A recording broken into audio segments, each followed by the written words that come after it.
ओम नमः शिवाय। आज शिव महापुराण का 16वां दिन। आइए श्रवण करते हैं और पुण्य का लाभ प्राप्त करते हैं। मैना को प्रत्यक्ष दर्शन देकर शिवा देवी का उन्हें अभीष्ट वरदान से संतुष्ट करना तथा मैना से मैनाक का जन्म। नारद जी ने पूछा, पिताजी, जब देवी दुर्गा अंतर्ध्यान हो गईं और देवगण अपने अपने धाम को चले गए तो उसके बाद क्या हुआ?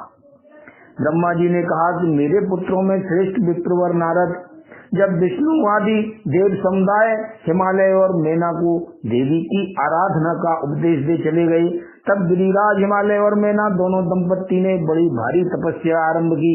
वे दिन रात शंभु और शिवा का चिंतन करते हुए भक्ति युक्त चित्त से नित्य उनकी सम्यक रीति से आराधना करने लगे। हिमवान की पत्नी मैना बड़ी प्रसन्नता से शिव सहित शिवा देवी की पूजा करने लगी। वे उनके संतोष के लिए सदा ब्राह्मणों को दान देती रहती थीं। मन में संतान की कामना ले मैना चैत्र मास के आरंभ से लेकर 27 वर्षों तक प्रतिदिन तत्परता पूर्वक शिवा देवी की पूजा और आराधना में लगी रहीं। वे अष्टमी को उपवास करके नवमी को लड्डू, बलि सामग्री, पीठी, खीर और गंध पुष्प आदि देवी को भेंट करती थीं। गंगा के किनारे औषधि पृष्ठ में उमा की मिट्टी की मूर्ति बनाकर नाना प्रकार की वस्तुएं समर्पित करके उनकी पूजा करती थीं। मैना देवी कभी निराहार रहती, कभी व्रत के नियमों का पालन करती, कभी जल पीकर रहती और कभी हवा पीकर ही रह जाती थीं। विशुद्ध तेज से दमकती हुई दीप्तिमती मैना ने प्रेम पूर्वक शिवा में चित्त लगाए 27 वर्ष व्यतीत कर दिए। 27 वर्ष पूरे होने पर जगन्मयी शंकर कामिनी जगदम्बा उमा अत्यंत प्रसन्न हुई। मैना की उत्तम भक्ति से संतुष्ट हो वे परमेश्वरी देवी उन पर अनुग्रह करने के लिए उनके सामने प्रकट हुई। तेजो मंडल के बीच में विराजमान तथा दिव्य अवयवों से संयुक्त उमा देवी प्रत्यक्ष दर्शन दी मैना से हंसती हुई बोली। देवी ने कहा, हे गिरिराज हिमालय की रानी महासाध्वी मैना, मैं तुम्हारी तपस्या से बहुत प्रसन्न हूँ। तुम्हारे मन में जो अभिलाषा हो उसे कहो। मैना, तुमने तपस्या, व्रत और समाधि के द्वारा जिस जिस वस्तु के लिए प्रार्थना की है वह सब मैं तुम्हें दूंगी। तब मैना ने प्रत्यक्ष प्रकट हुई कालिका देवी को देखकर प्रणाम किया और इस प्रकार कहा। मैना बोली, देवी, इस समय मुझे आपके रूप का प्रत्यक्ष दर्शन हुआ है, अतः मैं आपकी स्तुति करना चाहती हूँ। कालिके, इसके लिए आप प्रसन्न हो। ब्रह्मा जी कहते हैं कि नारद, मैना के ऐसा कहने पर सर्वमोहिनी कालिका देवी ने मन में अत्यंत प्रसन्न हो अपनी दोनों बाहों से खींचकर मैना को हृदय से लगा लिया। इससे उन्हें तत्काल महाज्ञान की प्राप्ति हो गई। फिर तो मैना देवी प्रिय वचनों द्वारा भक्ति भाव से अपने सामने खड़ी हुई कालिका की स्तुति करने लगी। मैना बोली, जो महामाया जगत को धारण करने वाली चंडिका, लोक धारणी तथा संपूर्ण मनोवांछित पदार्थों को देने वाली हैं, उन महादेवी को मैं प्रणाम करती हूँ। जो नित्य आनंद प्रदान करने वाली माया, योग निद्रा, जगत जननी तथा सुंदर कमलों की माला से अलंकृत हैं, उन नित्य सिद्धा उमा देवी को मैं नमस्कार करती हूँ। जो सबकी मातामही, नित्य आनंदमयी, भक्तों के शोक का नाश करने वाली तथा कल्प पर्यंत नारियों एवं प्राणियों की बुद्धि रूपणी है, उन देवी को मैं प्रणाम करती हूँ। आप यतियों के अज्ञान में बंधन के नाश की हेतुभूता ब्रह्म विद्या हैं, फिर मुझ जैसी नारियां आपके प्रभाव का क्या वर्णन कर सकती हैं। अथर्ववेद की जो हिंसा, मारण आदि का प्रयोग है वह आप ही हैं। देवी, आप मेरे अभीष्ट फल को सदा प्रदान कीजिए। भावहीन, आकार रहित तथा अदृश्य नित्यानित्य तन मात्राओं से आप ही पंचभूतों के समुदाय को संयुक्त करती हैं। आप ही उनकी शाश्वत शक्ति हैं। आपका स्वरूप नित्य है। आप समय समय पर योग युक्त एवं समर्थ नारी के रूप में प्रकट होती हैं। आप ही जगत की योनि और आधार शक्ति हैं। आप ही प्राकृत तत्वों से परे नित्या प्रकृति कही गई हैं, जिसके द्वारा ब्रह्म के स्वरूप को वश में किया जाता है, जाना जाता है। वह नित्या विद्या आप ही हैं। मात आज मुझ पर प्रसन्न होइए। आप ही अग्नि के भीतर व्याप्त उग्र धायिका शक्ति हैं। आप ही सूर्य किरणों में स्थित प्रकाशिका शक्ति हैं। चंद्रमा में जो आराधी का शक्ति है वह भी आप ही हैं। ऐसी आप चंडी देवी का मैं स्तवन और वंदन करती हूँ। आप स्त्रियों को बहुत प्रिय हैं। ऊर्ध्वरेता ब्रह्मचारियों की ध्येयभूता नित्या ब्रह्म शक्ति भी आप ही हैं। संपूर्ण जगत की वांछा तथा श्री हरि की माया भी आप ही हैं। जो देवी इच्छानुसार रूप धारण करके सृष्टि पालन और संहारमयी हो उन कार्यों का संपादन करती हैं तथा ब्रह्मा विष्णु एवं रुद्र के शरीर की भी हेतुभूता हैं। वे आप ही हैं देवी। आज मुझ पर प्रसन्न हो। आपको पुनः मेरा नमस्कार है। ब्रह्मा जी कहते हैं कि नारद, मैना के इस प्रकार स्तुति करने पर दुर्गा कालिका ने पुनः उन मैना देवी से कहा, तुम अपना मनोवांछित वर मांग लो। हिमाचल प्रिय, तुम मुझे प्राणों के समान प्यारी हो। तुम्हारी जो इच्छा हो वह मांगो, उसे मैं निश्चय ही दे दूंगी। तुम्हारे लिए मुझे कुछ भी अदेय नहीं है। महेश्वरी उमा का ये अमृत के समान मधुर वचन सुनकर हिमगिरी कामनी मैना बहुत संतुष्ट हुई और इस प्रकार बोली, शिवे आपकी जय हो, जय हो, जय हो। उत्कृष्ट ज्ञान वाली महेश्वरी जगदम्बिके, यदि मैं वर पाने के योग्य हूँ तो फिर आपसे श्रेष्ठ वर मांगती हूँ। जगदम्बे, पहले तो मुझे 100 पुत्र हों, उन सबकी आयु बड़ी हो, वे बल पराक्रम से युक्त तथा रिद्धि सिद्धि से संपन्न हो। उन पुत्रों के पश्चात मेरे एक पुत्री हो जो स्वरूप और गुणों से सुशोभित होने वाली हो। वह दोनों कुलों को आनंद देने वाली तथा तीनों लोकों में पूजित हो। जगदम्बिके, शिवे आप ही देवताओं का कार्य सिद्ध करने के लिए मेरी पुत्री तथा रुद्रदेव की पत्नी होइए और तदनुसार लीला कीजिए। ब्रह्मा जी कहते हैं कि नारद, मेनका की बात सुनकर प्रसन्न हृदया देवी उमा ने उनके मनोरथ को पूर्ण करने के लिए मुस्कुरा कर कहा। देवी बोली, पहले तुम्हें 100 बलवान पुत्र प्राप्त होंगे। उनमें भी एक सबसे अधिक बलवान और प्रधान होगा जो सबसे पहले उत्पन्न होगा। तुम्हारी भक्ति से संतुष्ट हो मैं स्वयं तुम्हारे यहाँ पुत्री के रूप में अवतीर्ण होंगी और समस्त देवताओं से सेवित हो उनका कार्य सिद्ध करूंगी।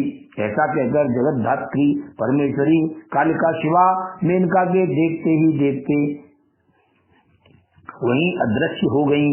तात महेश्वरी से अभीष्ट वर पाकर मैना को भी अपार हर्ष हुआ। उनका तपस्या जनित सारा क्लेश नष्ट हो गया।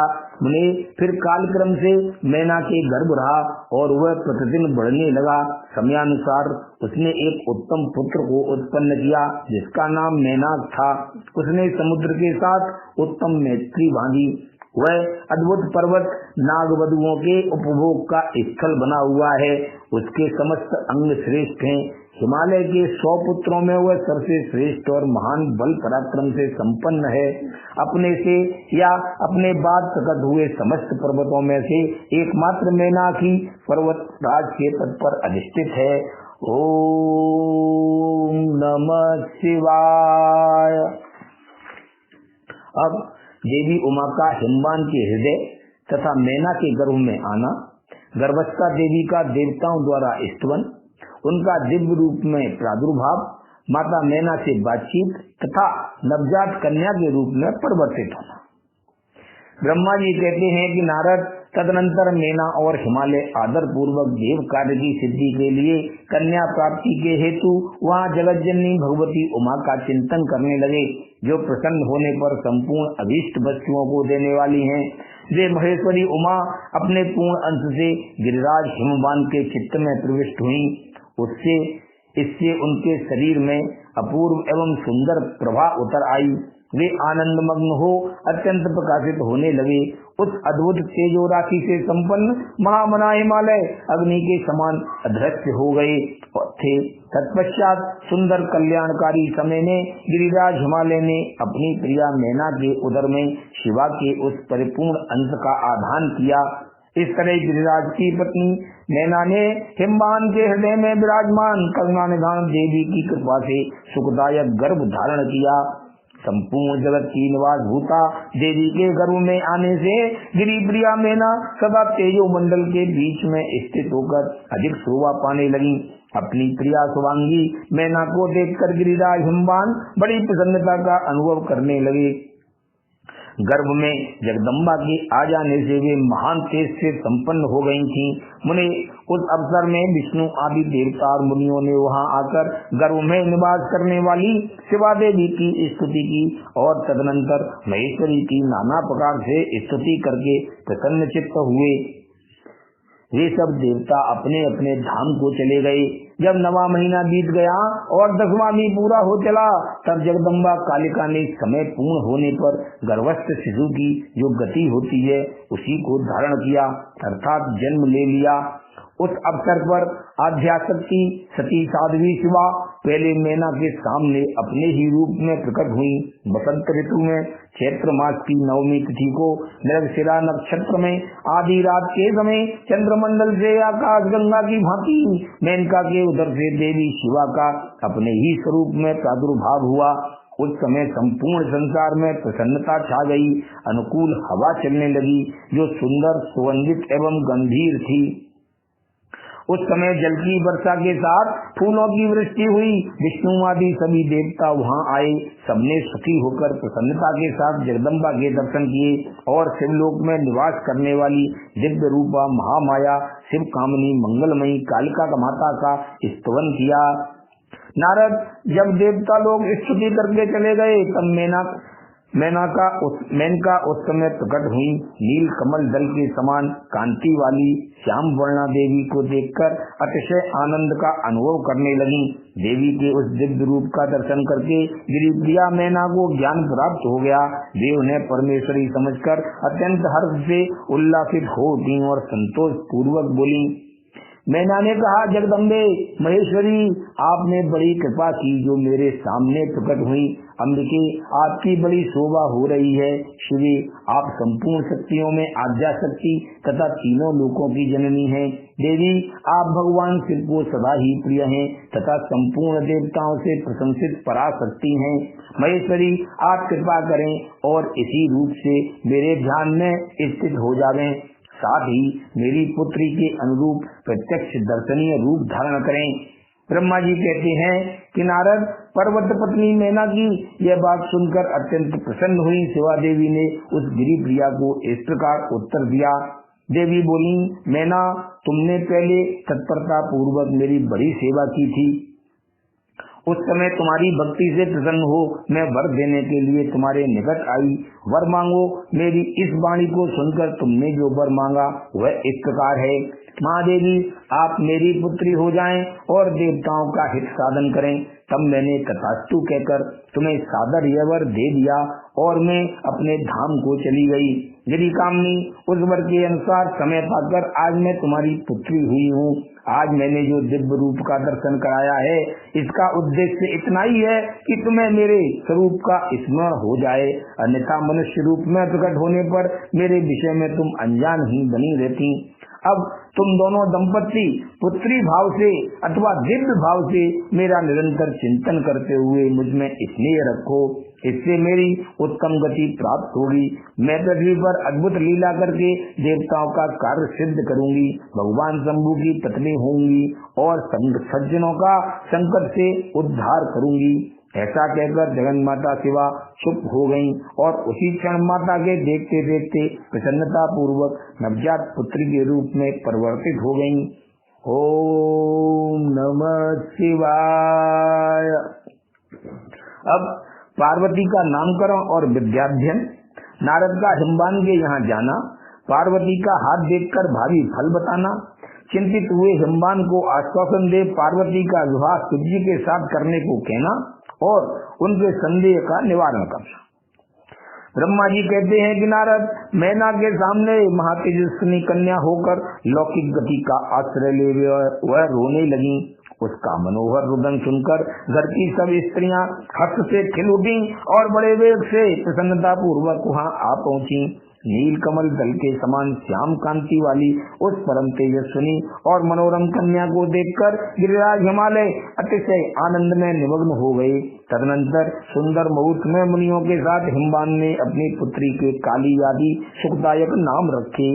देवी शिवा गिरिराज के भवन में दिनों दिन बढ़ने लगी। ठीक उसी तरह जैसे वर्षा के समय में गंगा जी की जलराशि और शरद ऋतु के शुक्ल पक्ष में चांदनी बढ़ती है। सुशीलता आदि गुणों से संयुक्त तथा बंधुजनों की प्यारी उस कन्या को कुटुंब के लोग अपने कुल के अनुरूप पार्वती नाम से पुकारने लगे। माता ने कालिका को उमा अरे तपस्या मत कर कहकर तप करने से रोका था। मुने इसीलिए वह सुंदर मुख वाली गिरिराज नंदिनी आगे चलकर लोक में उमा के नाम से विख्यात हो गई। नारद, तदनंतर जब विद्या के उपदेश का समय आया तब शिवा देवी अपने चित्त को एकाग्र करके बड़ी प्रसन्नता के साथ श्रेष्ठ गुरु से विद्या पढ़ने लगी। पूर्व जन्म की सारी विद्याएं उन्हें उसी तरह प्राप्त हो गईं, जैसे शरत काल में हंसों की पांख अपने आप स्वर्ग गंगा के तट पर पहुंच जाती है और रात्रि में अपना प्रकाश स्वतः महाऔषधियों को प्राप्त हो जाता है। मुने, इस प्रकार मैंने शिवा की किसी एक लीला का ही वर्णन किया है। अब अन्य लीला का वर्णन करूंगा तो सुनो। एक समय की बात है, तुम भगवान शिव की प्रेरणा से प्रसन्नता पूर्वक हिमाचल के घर गए। मुने, तुम शिव तत्व के ज्ञाता और उनकी लीला के जानकारों में श्रेष्ठ हो। नारद, गिरिराज हिमालय ने तुम्हें घर पर आया देख प्रणाम करके तुम्हारी पूजा की और अपनी पुत्री को बुलाकर उससे तुम्हारे चरणों में प्रणाम करवाया। मुनीश्वर फिर स्वयं ही तुम्हें नमस्कार करके हिमाचल ने अपने सौभाग्य की सराहना की और अत्यंत मस्तक झुकाकर हाथ जोड़कर तुमसे कहा। हिमालय बोले, हे मुने नारद, हे ब्रह्मपुत्रों में श्रेष्ठ ज्ञानवान प्रभु, आप सर्वज्ञ हैं और कृपा पूर्वक दूसरों के उपकार में लगे रहते हैं। मेरी पुत्री की जन्म कुंडली में जो गुण दोष हो उसे बतलाइए। मेरी बेटी किसकी सौभाग्यवती प्रिय पत्नी होगी? ब्रह्मा जी कहते हैं कि मुनि श्रेष्ठ, तुम बातचीत में कुशल और कौतुकी तो हो ही। गिरिराज हिमालय के ऐसा कहने पर तुमने कालिका का हाथ देखा और उसके संपूर्ण अंगों पर विशेष रूप से दृष्टिपाती करके हिमालय से इस प्रकार कहना आरंभ किया। नारद बोले, शैलराज और मैना, आपकी यह पुत्री चंद्रमा की आदि कला के समान बड़ी है। समस्त सुलक्षण इसके अंगों की शोभा बढ़ाते हैं। ये अपने पति के लिए अत्यंत सुखदायिनी होगी और माता पिता की भी कीर्ति बढ़ाएगी। संसार की समस्त नारियों में यह परम साध्वी और स्वजनों को सदा महा आनंद देने वाली होगी। गिरिराज, तुम्हारी पुत्री के हाथ में सब उत्तम लक्षण ही विद्यमान हैं। केवल एक रेखा विलक्षण है, उसका यथार्थ फल सुनो। इसे ऐसा पति प्राप्त होगा जो योगी, नंग दड़ंग रहने वाला, निर्गुण और निष्काम होगा।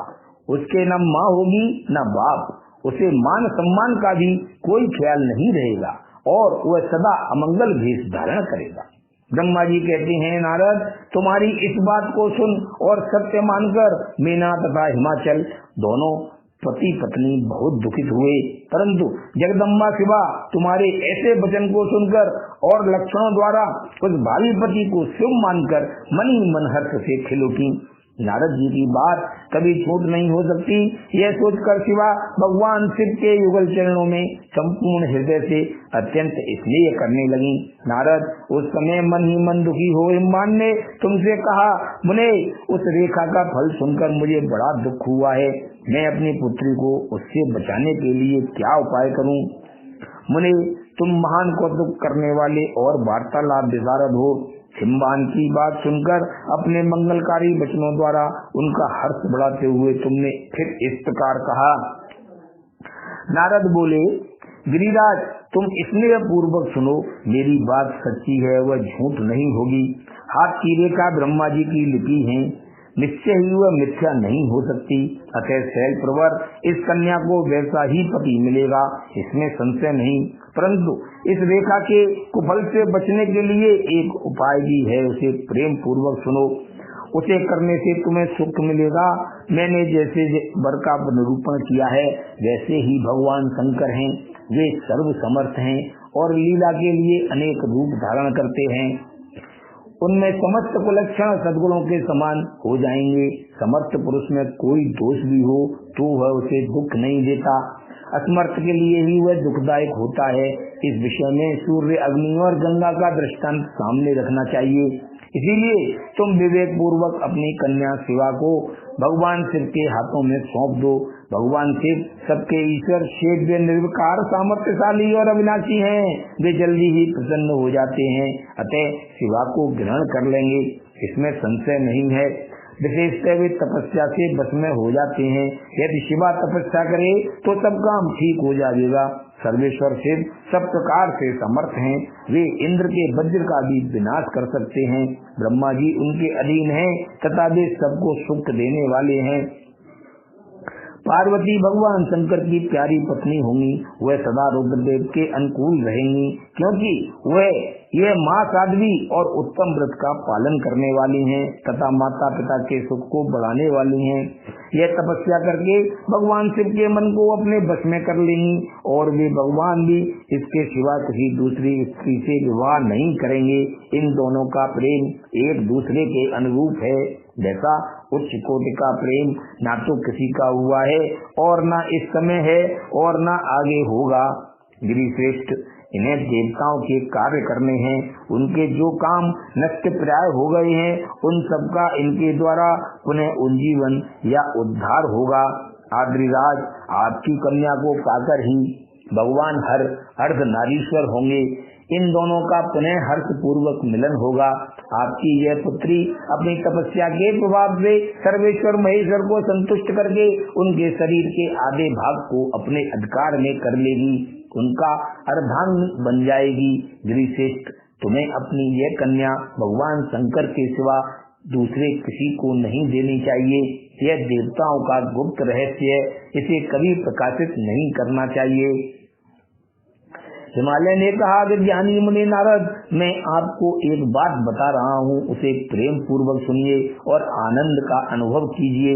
सुना जाता है महादेव जी सब प्रकार की आसक्तियों का त्याग करके अपने मन को संयम में रखते हुए नित्य तपस्या करते हैं। देवताओं की भी दृष्टि में नहीं आते।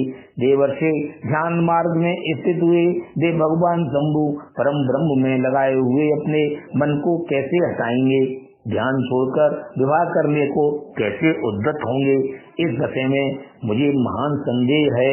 दीपक की लौ के समान प्रकाशमान, अविनाशी, प्रकृति से परे, निर्विकार, निर्गुण, सगुण, निर्विशेष और निरीय जो परम ब्रह्म है, वही उनका अपना सदाशिव नामक स्वरूप है। अतः वे उसी का सर्वत्र साक्षात्कार करते हैं, किसी बाह्य अनात्म वस्तु पर दृष्टि नहीं डालते। मुने यहाँ आए हुए किन्नरों के मुख से उनके विषय में नित्य ऐसी ही बात सुनी जाती है। क्या यह बात मिथ्या ही है? विशेषतः यह बात भी सुनने में आती है कि भगवान हर ने पूर्व काल में सती के समक्ष एक प्रतिज्ञा की थी। उन्होंने कहा था, दक्ष कुमारी प्यारी सती, मैं तुम्हारे सिवा किसी दूसरी स्त्री का अपनी पत्नी बनाने के लिए न वरण करूंगा न ग्रहण करूंगा। यह मैं तुमसे सत्य कहता हूँ। इस प्रकार सती के साथ उन्होंने पहले ही प्रतिज्ञा कर ली है। अब सती के मर जाने पर वे दूसरी किसी स्त्री को कैसे ग्रहण करेंगे? यह सुनकर तुम नारद ने कहा, महामते गिरिराज, इस विषय में तुम्हें चिंता नहीं करनी चाहिए। तुम्हारी यह पुत्री काली ही पूर्व काल में दक्ष कन्या सती हुई थी। उस समय इसी का सदा सर्वमंगलमयी दाई सती नाम था। वे सती दक्ष कन्या होकर रुद्र की प्यारी पत्नी हुई थी। उन्होंने पिता के यज्ञ में अनादर पाकर तथा भगवान शंकर का भी अपमान हुआ देख क्रोध पूर्वक अपने शरीर को त्याग दिया था। वे ही सती फिर तुम्हारे घर में उत्पन्न हुई हैं। तुम्हारी पुत्री साक्षात जगदम्बा शिवा है। यह पार्वती भगवान हर की पत्नी होगी, इसमें संशय नहीं है। नारद, ये सब बातें तुमने हिमवान को विस्तार पूर्वक बताई। पार्वती का वह रूप, वह पूर्व रूप और चरित्र प्रीति को बढ़ाने वाला है। काली के उस संपूर्ण पूर्व वृतांत को सुनकर तुम्हारे मुख से सुनकर हिमवान अपनी पत्नी और पुत्र के साथ तत्काल संदेह रहित हो गए। इसी तरह तुम्हारे मुख से अपनी उस पूर्व कथा को सुनकर काली ने लज्जा के मारे मस्तक झुका लिया और उसके मुख पर मंद मुस्कान की प्रभा फैल गई। श्रीराज हिमालय पार्वती के उस चरित्र को सुनकर उसके माथे पर हाथ फेरने लगे और मस्तक सूंघकर उसे अपने आसन के पास ही बिठा लिया।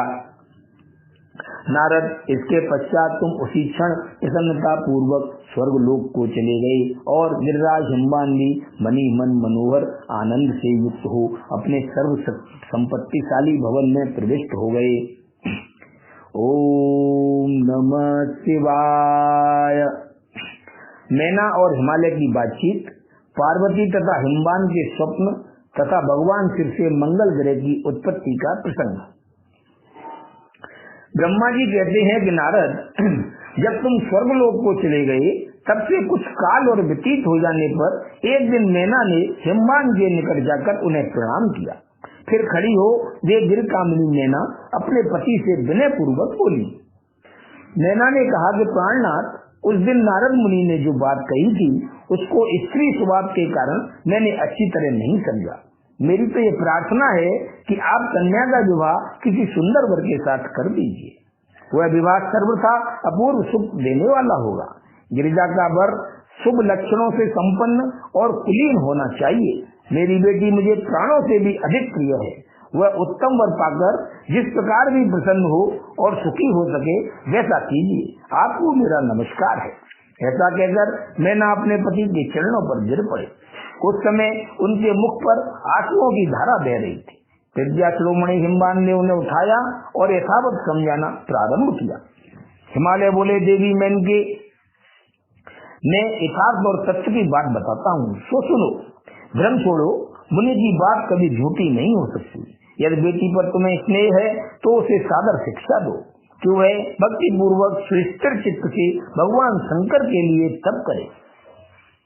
मेनके, यदि भगवान से प्रसन्न होकर काली का परिहरण कर लेते हैं तो सब शुभ ही होगा। नारद जी का बताया हुआ अमंगल या अशुभ नष्ट हो जाएगा। शिव के समीप सारे अमंगल सदा मंगल रूप हो जाते हैं। इसीलिए तुम पुत्री को शिव की प्राप्ति के लिए तपस्या करने की शीघ्र शिक्षा दो। ब्रह्मा जी कहते हैं कि नारद, हिमवान की यह बात सुनकर मैना को बड़ी प्रसन्नता हुई। वे तपस्या में रुचि उत्पन्न करने के लिए पुत्री को उपदेश देने के निमित्त उसके पास गयी, परंतु बेटी के सुकुमार अंग पर दृष्टिपात करके मैना के मन में बड़ी व्यथा हुई। उनके दोनों नेत्रों में तुरंत आंसू भर आए। फिर तो गिरी प्रिया मैना में अपनी पुत्री को उपदेश देने की शक्ति नहीं रह गई। अपनी माता की इस चेष्टा को पार्वती जी शीघ्र ही टाल गयी। तब वे सर्वज्ञ परमेश्वरी कालिका देवी माता को बारंबार आश्वासन दे तुरंत बोली।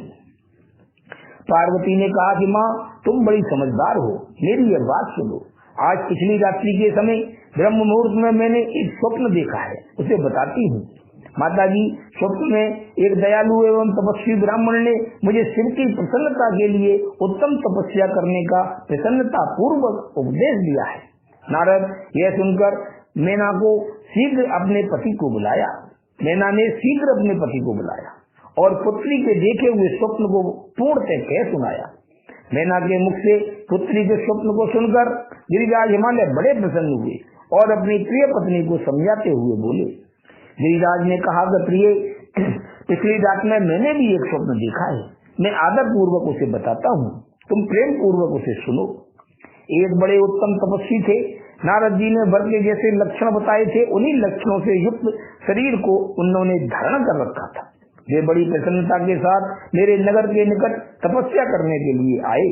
उन्हें देखकर मुझे बड़ा हर्ष हुआ और मैं अपनी पुत्री को साथ लेकर उनके पास गया। उस समय मुझे ज्ञात हुआ कि नारद जी के बताए हुए वर भगवान शंभु यही हैं। तब मैंने उन तपस्वी की सेवा के लिए अपनी पुत्री को उपदेश देकर उनसे भी प्रार्थना की कि वे इनकी सेवा स्वीकार करें, परंतु उस समय उन्होंने मेरी बात नहीं मानी। इतने में ही वहाँ सांख्य और वेदांत के अनुसार बहुत बड़ा विवाद छिड़ गया। तदनंतर उनकी आज्ञा से मेरी बेटी वहीं रह गई और अपने हृदय में उन्हीं की कामना रखकर भक्ति पूर्वक उनकी सेवा करने लगी।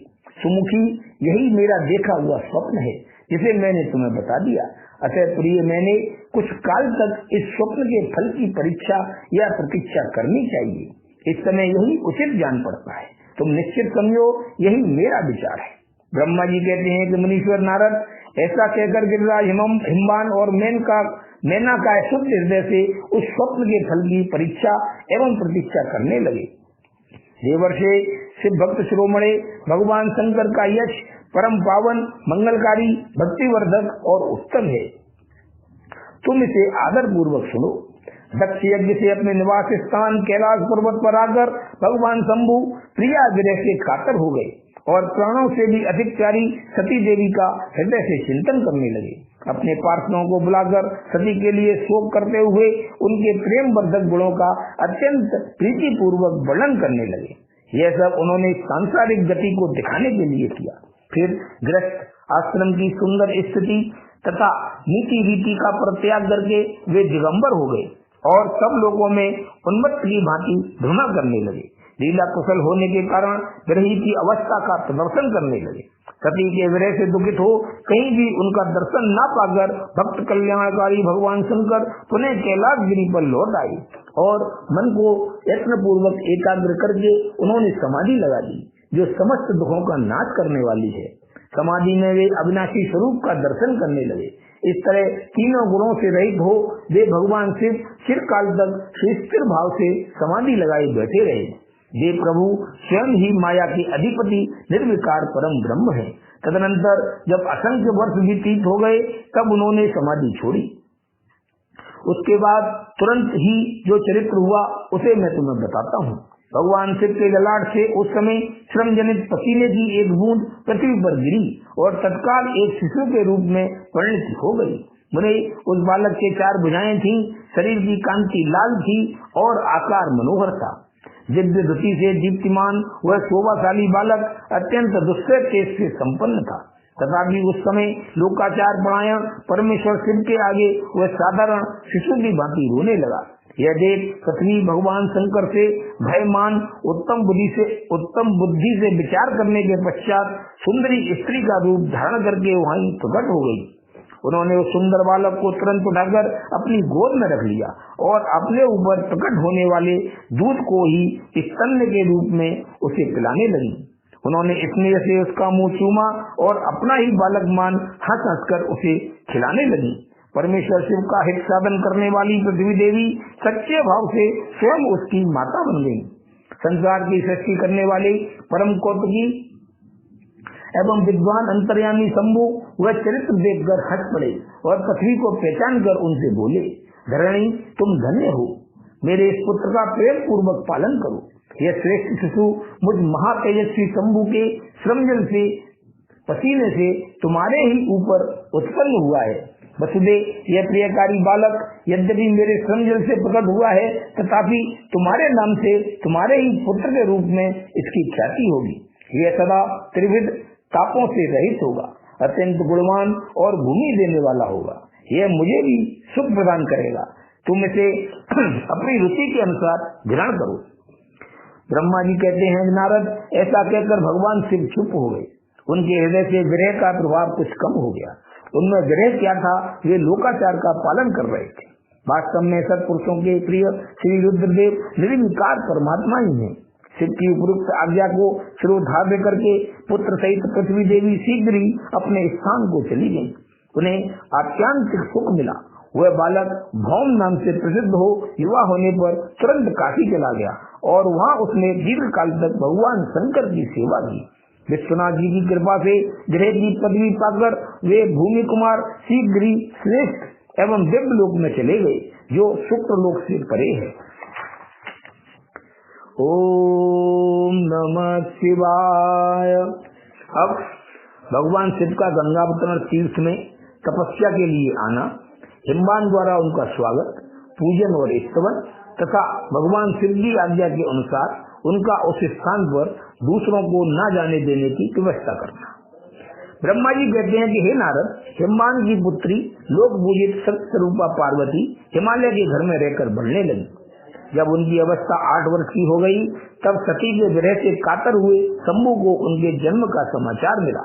नारद उस अद्भुत बालिका पार्वती को हृदय में रखकर वे मन ही मन बड़े आनंद का अनुभव करने लगे। इसी बीच में लौकिक गति का आश्रय ले शंभु ने अपने मन को एकाग्र करने के लिए तप करने का विचार किया। नंदी आदि कुछ शांत पार्षदों को साथ ले वे हिमालय के उत्तम शिखर पर गंगावतार नामक तीर्थ में चले आए, जहाँ पूर्व काल में ब्रह्मधाम से चित होकर समस्त पाप राशि का विनाश करने के लिए चली हुई परम पावनी गंगा पहले पहल भूतल पर अवतीर्ण हुई थी। जितेंद्रिय हर ने वहीं रहकर तपस्या की। हे आलस्य रहित हो, चेतन ज्ञान स्वरूप, नित्य ज्योतिर्मय निरामय जगन्मय चिदानंद स्वरूप, द्वैतहीन तथा आश्रय रहित अपने आत्मभूत परमात्मा का एकाग्र भाव से चिंतन करने लगे।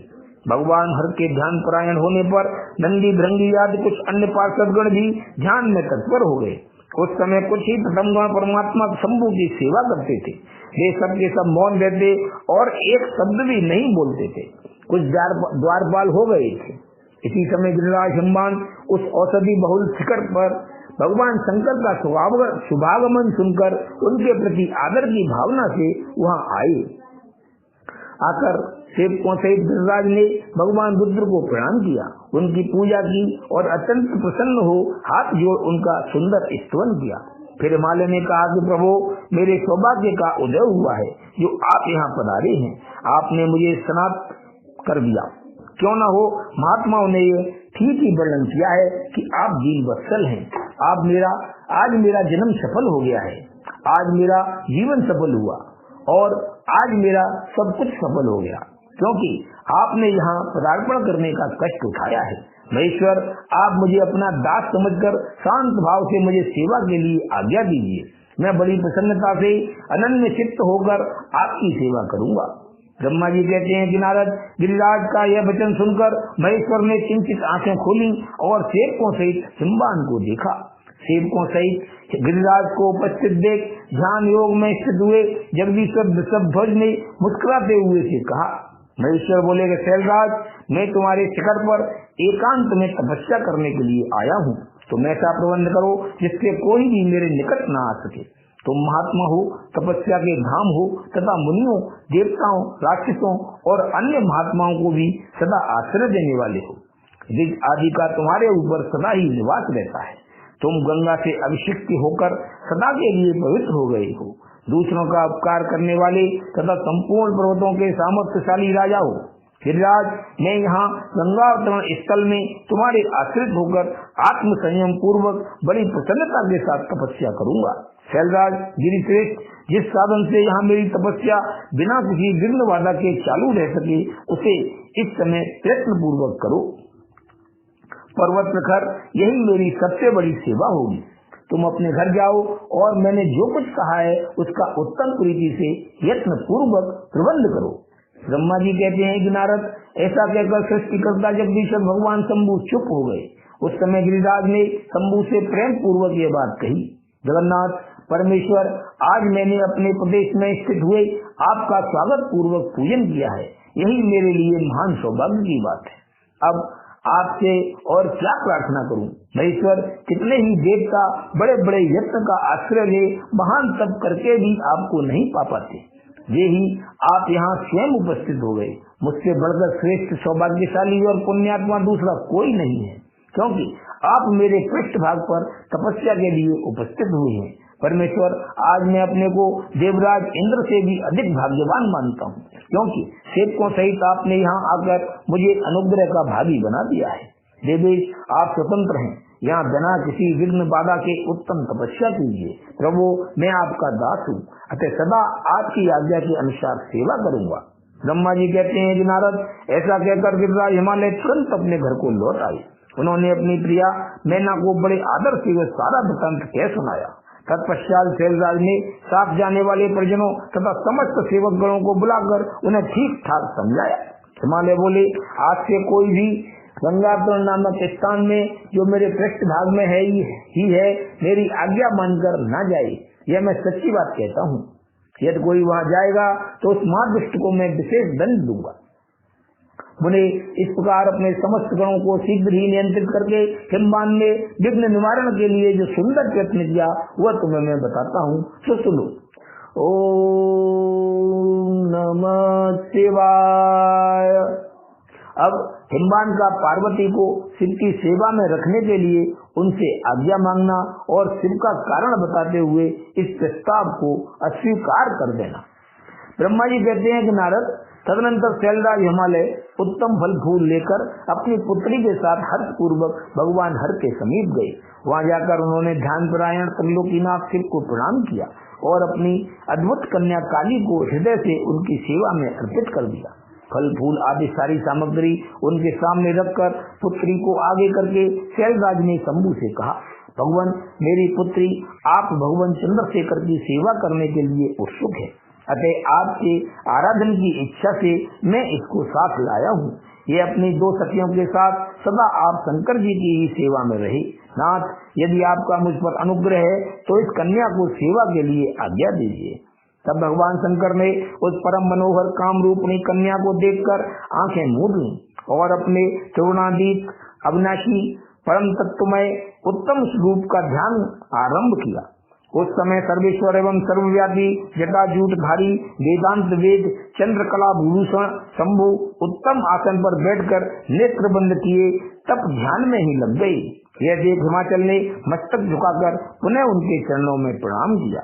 यद्यपि उनके हृदय में दीनता नहीं थी तो भी वे उस समय इस संशय में पड़ गए कि ना जाने भगवान मेरी प्रार्थना स्वीकार करेंगे या नहीं।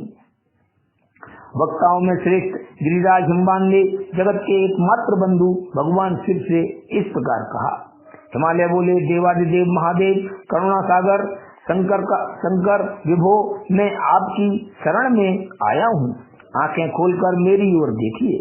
शिव सर्व महेशान जगत को आनंद प्रदान करने वाले प्रभु महादेव, आप संपूर्ण आपत्तियों का निवारण करने वाले हैं। मैं आपको प्रणाम करता हूँ। स्वामी प्रभु, मैं अपनी इस पुत्री के साथ प्रतिदिन आपका दर्शन करने के लिए आऊंगा, इसके लिए आदेश दीजिए। उनकी यह बात सुनकर देवादिदेव महेश्वर ने आंखें खोलकर ध्यान छोड़ दिया और कुछ सोच विचार कर कहा। महेश्वर बोले, गिरिराज तुम अपनी कुमारी कन्या को घर में रखकर ही नित्य मेरे दर्शन को आ सकते हो, अन्यथा मेरा दर्शन नहीं हो सकता। महेश्वर की ऐसी बात सुनकर शिवा के पिता हिमवान मस्तक झुकाकर उन भगवान शिव से बोले, प्रभु यह तो बताइए कि किस कारण से मैं इस कन्या के साथ आपके दर्शन के लिए नहीं आ सकता। क्या यह आपकी सेवा के योग्य नहीं है?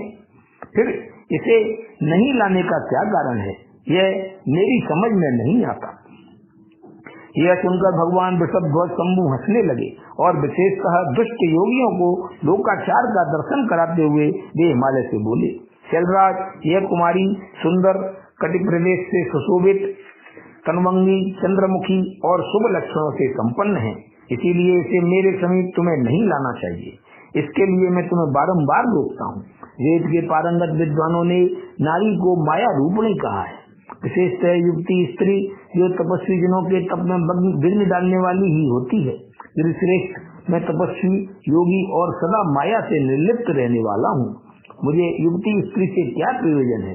तपस्वियों के श्रेष्ठ आश्रय हिमालय, इसीलिए फिर तुम्हें ऐसी बात नहीं करनी चाहिए, क्योंकि तुम वेदोक्त धर्म में प्रवीण, ज्ञानियों में श्रेष्ठ और विद्वान हो। अचलराज, स्त्री के संग से मन में शीघ्र ही विषय वासना उत्पन्न हो जाती है, उससे वैराग्य नष्ट हो जाता है और वैराग्य न होने से पुरुष उत्तम तपस्या से भ्रष्ट हो जाता है। इसीलिए शैल तपस्वी को स्त्रियों का संग नहीं करना चाहिए, क्योंकि स्त्री महाविषय वासना की जड़ एवं ज्ञान वैराग्य का विनाश करने वाली होती है। ब्रह्मा जी कहते हैं कि नारद, इस तरह की बहुत सी बातें कहकर महायोगी शिरोमणि भगवान महेश्वर चुप हो गए। देवर्षि शंभु का यह निरामे निष्प्रह और निष्ठुर वचन सुनकर काली के पिता हिमवान चकित, कुछ व्याकुल और चुप हो गए। तपस्वी शिव की कही हुई बात सुनकर और गिरिराज हिमवान को चकित हुआ जानकर भवानी पार्वती उस समय भगवान शिव को प्रणाम करके विशद वचन बोली। ओम नमः शिवाय। अब पार्वती और शिव का दार्शनिक संवाद। शिव का पार्वती को अपनी सेवा के लिए आज्ञा देना तथा पार्वती द्वारा भगवान की प्रतिदिन सेवा। भवानी ने कहा कि योगिन, आपने तपस्वी होकर गिरिराज से ये क्या बात कह डाली। प्रभु, आप ज्ञान विशारद हैं, तो भी अपनी बात का उत्तर मुझसे सुनिए। शंभो, आप तपस्या शक्ति से संपन्न होकर भी बड़ा भारी तप करते हैं। उस शक्ति के कारण ही आप महात्मा को तपस्या करने का विचार हुआ है। सभी कर्मों को करने की जो वह शक्ति है उसे ही प्रकृति जानना चाहिए। प्रकृति से ही शक्ति सृष्टि, पालन और संहार होते हैं। भगवान, आप कौन हैं और सूक्ष्म प्रकृति क्या है, इसका विचार कीजिए। प्रकृति के बिना लिंग रूपी महेश्वर कैसे हो सकते हैं। आप सदा प्राणियों के लिए जो अचरणीय, वंदनीय और चिंतनीय है, अर्चनीय, वंदनीय और चिंतनीय है, वह प्रकृति के ही कारण है। इस बात को हृदय में से विचार कर ही आपको जो कहना है वह सब कहिए। ब्रह्मा जी कहते हैं कि नारद, पार्वती जी के इस वचन को सुनकर मैत्री लीला करने में लगे हुए प्रसन्न चित्त महेश्वर हंसते हुए बोले। महेश्वर ने कहा, मैं उत्कृष्ट तपस्या द्वारा ही प्रकृति का नाश करता हूँ और तत्व तो है प्रकृति रहित शंभु के रूप में स्थित होता हूँ। अतः सत्पुरुषों को कभी या कहीं प्रकृति का संग्रह नहीं करना चाहिए। लोकाचार से दूर एवं निर्विकार रहना चाहिए। नारद, जब शंभु ने लौकिक व्यवहार के अनुसार यह बात कही तब काली मन ही मन हंसकर मधुर वाणी में बोली। काली ने कहा, कल्याणकारी प्रभु योगिन, आपने जो बात कही है क्या वह वाणी प्रकृति नहीं है?